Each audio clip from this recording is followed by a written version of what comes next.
Olá, como vão vocês? Tudo bem? Meu nome é Calvino, sou professor universitário e advogado especialista nas áreas de direito digital, propriedade intelectual, uso de imagem, som e voz, né? E também outros direitos correlatos que são necessários para entender principalmente essa área que tem se alastrado muito do direito digital, que absorve, de certa forma, vários desses interesses voltados para a questão de produção, criatividade. Hoje eu estou vindo aqui para responder sobre a questão do domínio público, né? Quando é que uma obra cai em domínio público e, a partir desse domínio público, quem pode utilizar e de que forma pode ser utilizado esta obra, qualquer que seja a natureza dessa obra. É muito importante realmente conhecer isso. Mas, em primeiro momento, é importante saber, essa obra, ela é de um autor de qual país? Por que eu faço esse questionamento? Porque acho que quase todos vocês estão cansados de saber que as legislações, elas são de acordo com o Estado soberano. Ou seja, a legislação que regulamenta a questão do domínio público no Brasil não vai ser aplicada em outros países, né? Cada país tem a sua forma de mensurar esse tempo para que uma obra caia em domínio público. Então, já que estamos no Brasil e o nosso interesse aqui é voltado para a nossa legislação, é deixar claro, como regra geral, qualquer obra aqui no Brasil, ela cai em domínio público 70 anos após a morte do autor, contado em 1º de janeiro do ano subsequente da sua morte, como podemos ver na nossa legislação. Lei 9.610 de 1998. Artigo 41. Os direitos patrimoniais do autor perduram por 70 anos contados de 1º de janeiro do ano subsequente ao de seu falecimento, obedecida a ordem sucessória da Lei Civil. Parágrafo único. Aplica-se às obras póstumas o prazo de proteção a que alude o caput deste artigo. Ou seja, fica claro, né? Aí está muito claro para vocês pela leitura deste artigo, que realmente essa questão da contagem do prazo posterior é porque a obra ela passa por uma característica muito singular. Querendo ou não, podemos dizer que nós não criamos do nada. Eu costumo dizer que seria impossível, né, qualquer que fosse o compositor, ele compor uma música para o instrumento flauta sem nunca ter visto nem imaginar a existência do que é a flauta, das nuances, da forma de se tocar, né, da forma de se articular a sonoridade da flauta, do timbre. Ou seja, nós precisamos de conhecimento. E, além disso, somos influenciados por outros estilos. Justamente por isso que a obra ela cai em domínio público. E, neste caso, como eu falei, o que cai nessa questão da música é em função de quê? Porque eu não sou realmente um criador do nada. É uma consequência, uma sequência de conhecimentos, de absorção de estilos, que isso vai sendo construído ao longo do tempo, como toda condição da propriedade intelectual que nós temos na criatividade humana. Nós não criamos do nada. Em grande parte, se a gente for pensar, a gente até copia. Porque se a gente for pensar, eu falei da flauta justamente por isso, porque consideram que o primeiro instrumento, né, não posso ser taxativo, porque são alguns estudos que eu conheço, que a primeira tentativa de sonoridade foi a tentativa de imitação do canto das aves, né? Então o homem depois ele começa a tentar imitar as aves, domina a questão da sonoridade e a partir daí ele começa a chamar de música. Até porque, se a gente fosse também analisar, o canto das aves não é um verdadeiro canto, é uma comunicação, é uma linguagem, que para nós gera uma sonoridade agradável, né? E passamos a chamar realmente aí de obra de arte, da questão musical, que é até uma polêmica que a gente tem com a inteligência artificial, que eu já fiz em outro vídeo, né, explicando sobre isso. Então a gente tem essa caracterização. Como eu disse, como regra geral. Por que como regra geral? Porque nós temos características de duas outras manifestações artísticas que seriam a fotografia e a obra audiovisual, até porque todos estão cansados de saber que a obra audiovisual é uma sequência de fotografias que nos dá a sensação de movimento. A fotografia e até a obra audiovisual, ela cai em domínio 70 anos também após a primeira publicação. Não é da morte do autor, que nesse caso o autor da fotografia, até mesmo da obra audiovisual, como eu já disse também em outro vídeo, ele é um captador, ele capta através dessa tecnologia uma imagem. Então a fotografia também tem essa caracterização, ela já não é da morte do fotógrafo. Pode até acontecer de uma foto ser publicada, porque é da publicação, ela ser publicada, passam-se os 70 anos, o autor ainda está vivo e a obra já caiu em domínio público. Então também aquela ideia de que esses 70 anos é para usufruir a família, de forma geral, genérica, da obra na imaterialidade, sim, né? Porque se a gente for pensar a música, 70 anos após a morte do autor. O autor morre 70 anos, quem vai usufruir daí são os herdeiros, né? A quem de direito couber a questão dessa obra musical. Mas já na fotografia e na obra audiovisual, não. Pode ser que, dependendo de quando foi a publicação, às vezes as pessoas que participaram na construção, o fotógrafo ou mesmo o diretor ou o produtor da obra audiovisual, venham a falecer e a família só vai ter direito, às vezes, 10, 20 anos, dependendo do tempo. Tá? Isso é o primeiro ponto. Então, isso a gente pode perceber também na legislação. Lei 9.610 de 1998. Artigo 44. O prazo de proteção aos direitos patrimoniais sobre obras audiovisuais e fotográficas será de 70 anos, a contar de 1º de janeiro do ano subsequente ao de sua divulgação. Bem, como vocês viram aí, simplesmente para dar uma validação, né, uma ratificação naquilo que eu falei, a lei deixa muito claro sobre a questão da fotografia e da obra audiovisual.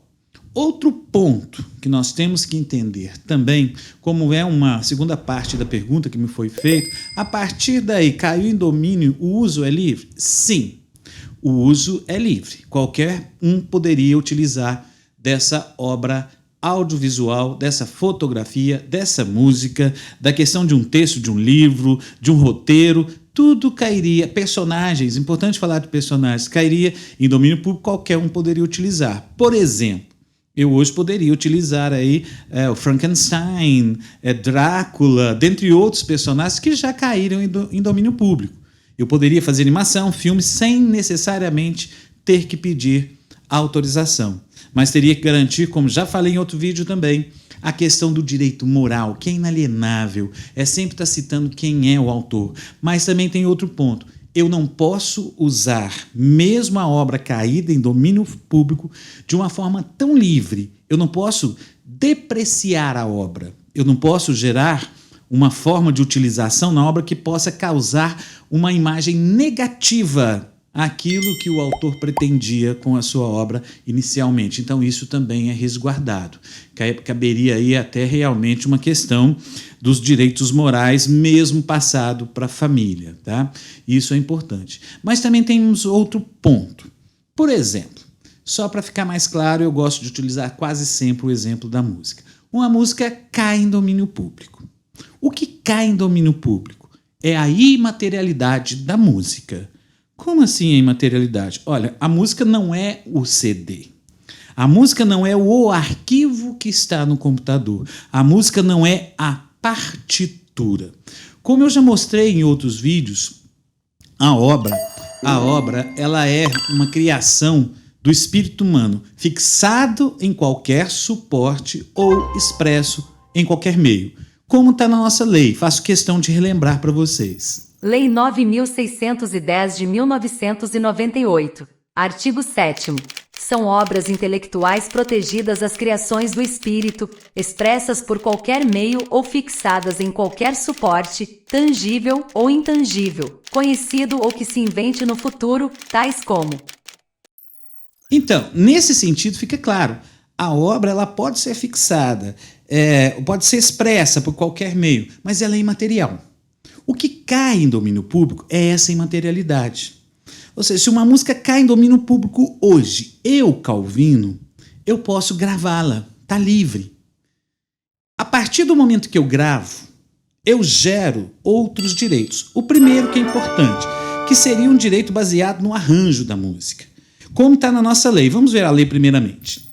Lei 9.610 de 1998. Artigo 14. É titular de direitos de autor quem adapta, traduz, arranja ou orquestra obra caída no domínio público, não podendo opor-se a outra adaptação, arranjo, orquestração ou tradução, salvo se for cópia da sua. Ou seja, tranquilo, né? Qualquer arranjo feito numa obra caída no domínio público geram esses direitos autorais para o arranjador. Então, nessa versão, a obra continua em domínio público, mas esta versão, este arranjo, passa a ter direito autoral. Ou seja, mesmo que a obra esteja em domínio público, para eu utilizar essa música gravada dessa forma, com este arranjo, eu tenho que pedir autorização para o arranjador. Mas ainda tem mais. Nós temos direitos conexos. Dentre os direitos conexos, como está expresso na lei, vamos ressaltar alguns. Lei 9.610 de 1998. Dos direitos conexos. Capítulo 1º. Disposições preliminares. Artigo 89. As normas relativas aos direitos de autor aplicam-se, no que couber, aos direitos dos artistas intérpretes ou executantes, dos produtores fonográficos e das empresas de radiodifusão. Os que eu quero ressaltar agora com vocês, de acordo com o que a gente acabou de ver. A questão do intérprete e o executante. Por que o intérprete e o executante? Ora, se uma música cai em domínio público, eu, Calvino, venho a gravar, tocando um violão e fazendo o arranjo, eu gerei 3 outros direitos para mim. O de arranjador da música caída em domínio público, o de intérprete, né, por estar cantando a música, e executante. Até que tem alguns momentos que a gente até confunde, né? Interpretação e execução, que parece quase a mesma coisa, né?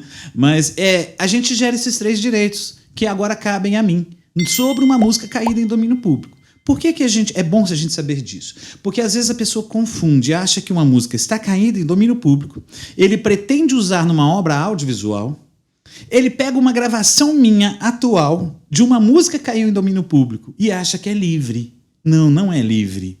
O que é livre é a música. Ele poderia pegar, gravar e colocar na sua obra audiovisual. Poderia pegar, pagar para alguém gravar e depois colocar, caso ele não seja músico. Mas ele não pode pegar a minha gravação, o meu arranjo, a minha interpretação, a minha execução. Porque aí eu gero também, né, como a gente viu também, os direitos também do produtor fonográfico. Ou seja, se eu mesmo sou o produtor fonográfico dessa música que eu gravei agora, que está em domínio público, eu ainda tenho mais um direito conexo sobre a música caída em domínio público. Mas essa minha gravação também não impede que outros gravem. Pode ser que a partir da música caída em domínio público surjam 100 novas gravações sobre a música caída em domínio público. Cada uma dessas 100 vai ter os direitos conexos, vão ter os direitos conexos, né? E a questão do arranjo sobre essa música que vai caber a quem realizou essa nova gravação. Então isso é importante. Pode-se utilizar na imaterialidade, mas eu não posso pegar uma gravação de alguém achando que é livre, sem analisar se aqueles direitos conexos já caíram em domínio público também. Porque o direito conexo também cai em domínio público. Quando cai em domínio público? Vamos ver a legislação novamente. Lei 9.610 de 1998. Artigo 96.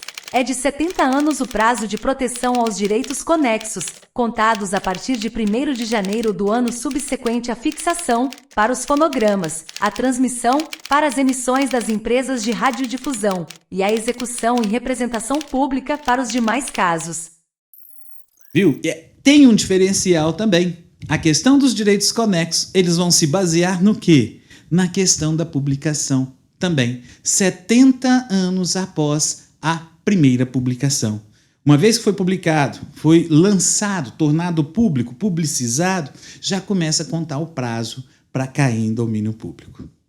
Beleza? Espero que tenha colaborado com vocês, tá? Eu peço aí que vocês, se tiverem gostado, curtam. Se não tiver gostado, descurtam, mas indiquem aos inimigos, né? Porque se você quer que o inimigo sofra como você me assistindo aqui, indique aos seus inimigos. Mas faça isso por mim. Ajude a compartilhar, curta, inscreva-se no canal, vai me ajudar pra caramba, né? Bate aí o sininho de notificações para você estar sempre recebendo as nossas mensagens. E como eu sempre falo nos meus vídeos aqui ao final, mandem perguntas para a gente analisar, mande casos, curiosidades, envie aí nos meus contatos que vão estar aparecendo. Vocês enviem qualquer um dos questionamentos que vocês tenham, envie que eu vou fazer questão de responder, né? Só vai ter que ter paciência ao longo do tempo, né? Porque não dá para responder tudo de uma vez. Ok? Muito obrigado e até um próximo.